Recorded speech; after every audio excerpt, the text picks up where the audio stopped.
Daz Poppy. Now, Daz came in the studio a few weeks back before the Invictus Games, and we were very lucky to get him in just before he flew out. Daz actually took part, representing not just this country, this part of the world, and everything that goes with the Invictus Games. And we'd asked Daz if he would come back in when it finished, so we could catch up on just how awesome it was. First of all, Daz, I've got to do this again. Well done, mate. Seriously. Just can't keep up with you and the things that you're up to. Now, first of all, tell us, when we spoke to you beforehand, you were about 3 or 4 days away from flying out. That's where the story stopped for us. So pick it back up from there and tell us what happened. Well, the games were absolutely amazing. Chance of a lifetime to even be selected for the team. Everybody arrived at Gatwick, and from there all the emotions just started going into overdrive. So it was all the press, the photography, getting on the flight, and then once we actually landed in Orlando, our American host just simply took over for us. Everything was all done for us. The buses were there, all our kit was taken for us, our accommodation was all sorted, and like I say, they just hosted everything, and they were absolutely amazing. And then obviously it was then getting down to the nitty-gritty, finishing off the last bit of training, seeing the facilities, talking tactics, and then starting obviously with the events. And remind people, what event did you take part in? I did the 50 metres freestyle, 100 metre freestyle and 50 metre breaststroke, and then I also did 2 cycling events, which was a time trial and a criterium road race. Now, I watched some of the Invictus Games on the telly box. It was very inspiring just watching it, I've got to say. It was beautifully kind of recorded and stuff. What was the atmosphere like? Because it looked absolutely mental. The place was full. Yeah, the atmosphere was just absolutely incredible. So much so that a lot of my counterparts in our team, we were just in awe. Everywhere you went, the Americans would stop and clap and say thank you for your service, and it just brought tears to our eyes. It was just so awe-inspiring, it really was. Do you think that's, I mean, the mentality, when I flew to America, for instance, and got on a Delta flight a couple of years ago, the first thing they say is we'd like to thank all of our servicemen, and if you're flying and you're in a current service or a former service, please speak to us because we've got seats in business class for you.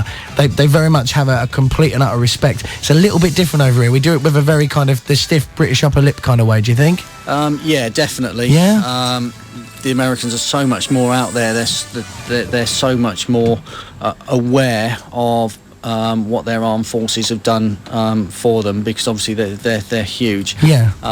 And everybody, like I say, is just so awe-inspiring. So it rubbed off, really. That kind of American respect for their kind of soldier, their military, kind of just rubs off completely. Yeah, definitely. It didn't matter what country you were. As soon as they saw anything with Invictus and they found out you were a competitor or friends or family, that was it.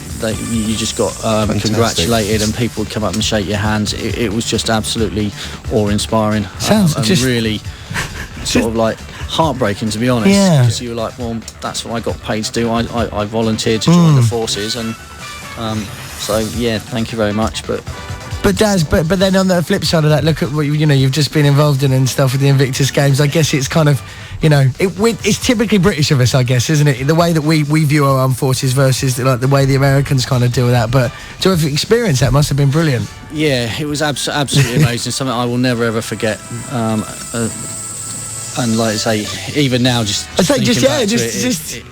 does bring tears to your eyes, and seeing as well some of the other people from the other countries, the other teams, what they've gone through, and just everybody, all the competitors supporting themselves, helping them out, and some of the stories of people's sort of like recovery to get to where they were was just absolutely awe-inspiring.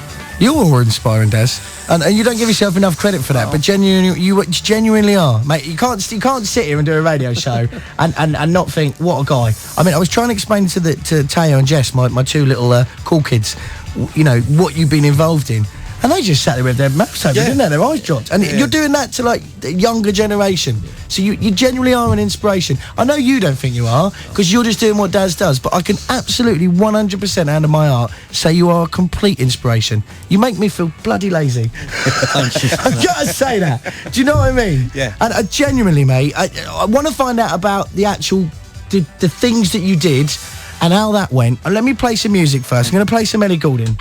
This is on my mind. Don't go absolutely anywhere. We've only got 12 minutes of this show. If we have to run it out with Daz talking, we are doing that. This guy's a legend. Back soon. It's a little blurry how the whole thing started.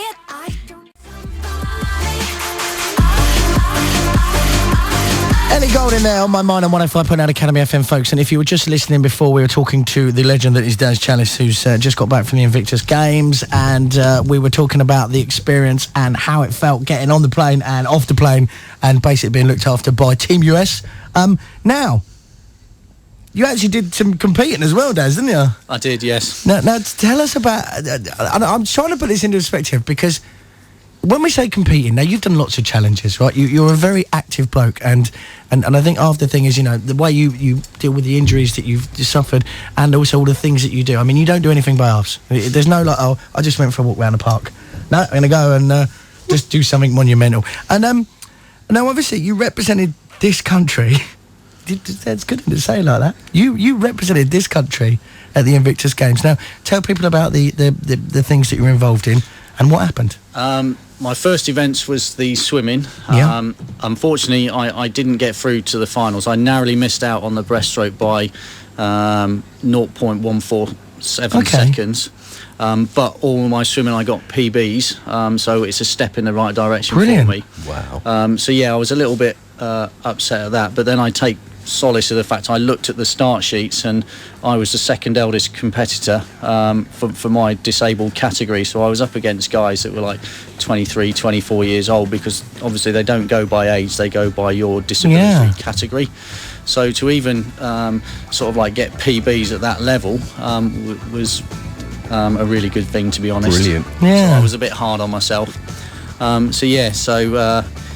Some of the times that the competitors smashed out was just unbelievable, but obviously some of them are looking at going Paralympics anyway, because obviously they're of that higher standard. So yeah, to even compete with these guys was just phenomenal. Have you got over it yet? I don't know, to be honest. No. I don't know. You have highs and then you have the low things where you think, do you know what, now I've got to come back to the real world. Yeah, of course. And then somebody will text you and you think, I'm still back on that. Yeah, that buzz imagine. from it. You're still Team GB Help for Heroes. Yeah, And the you buzz should is be. still going to be there. You should be. It should be. It's a buzz that should never end. Now, what's your plans? Because obviously they're doing the Invictus Games again. Is it next year in Toronto? Next year it's going to Toronto. And how does that work? Are you involved in that, or what happens at this stage? What happens is we have to obviously register our interest to say, yes, I would like to go back for the trials. So again, it's like everything, you have to sit the trials, much like anything to do with any sport. So it's almost back to zero again in terms of... Okay. So when they say what the trials are, select what sports I would like to do, go for the trials, and then hope I get selected for the team. And then obviously that's when, again, the training starts, and then go out to the games and hopefully get some more PBs, or even this time get a medal if I'm lucky to be selected. But there's no guarantees in that, so at the moment you've got to go through that process again. So you've got to... We'll have to do this all again, Chris. Yeah. Talking about training, how's the training going for the other thing that you're doing in, 3 weeks' time? I was about to ask about that, Training's good. So what are you doing in 3 weeks' time, Daz? I've got a half Ironman. So smashes out the Invictus Games. Stop being so nice and great and stuff. Comes back for a couple of weeks.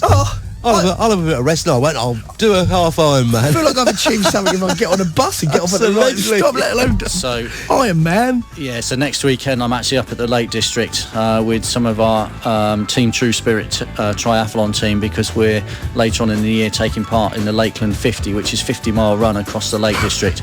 So we're going up to do a recce of the routes and do some training up there. So next weekend is going to be a long drive up there, and then, like I say, 2 weeks later it's... And are you still raising money for Help for Heroes as well? Yeah, all still raising money for Help for Heroes. So if people want to find out more about you, Daz, have you got a link that you can give us? The link will be coming up later on as the event comes nearer, once we actually officially announce that, yes, we are. Okay. We've got the teams all selected and that everybody's going to be turning up.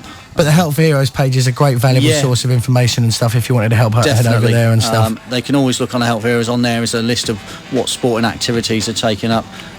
So for instance, later on in the year there's the Hero Ride that's taking place again, so those that want to cycle 100 miles with wounded, injured or sick soldiers and Brilliant. have a chat with them while they're cycling can sign up for that. We need to do something with you, Daz. I don't know what it is yet, but we need to make a feature out of Daz. There's something that we need to. Do you know what I mean, Chris?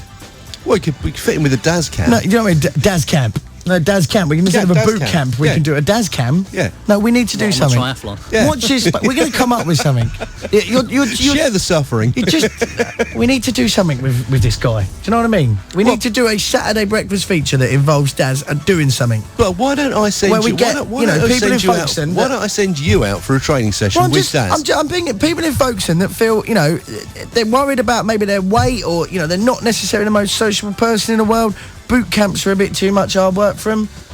Daz could do something. Well, you here. can always go for a nice cycle ride with him. Let me think about that, all right? There's a drawing board. Daz Challis is now on that drawing board. We now got to work it out.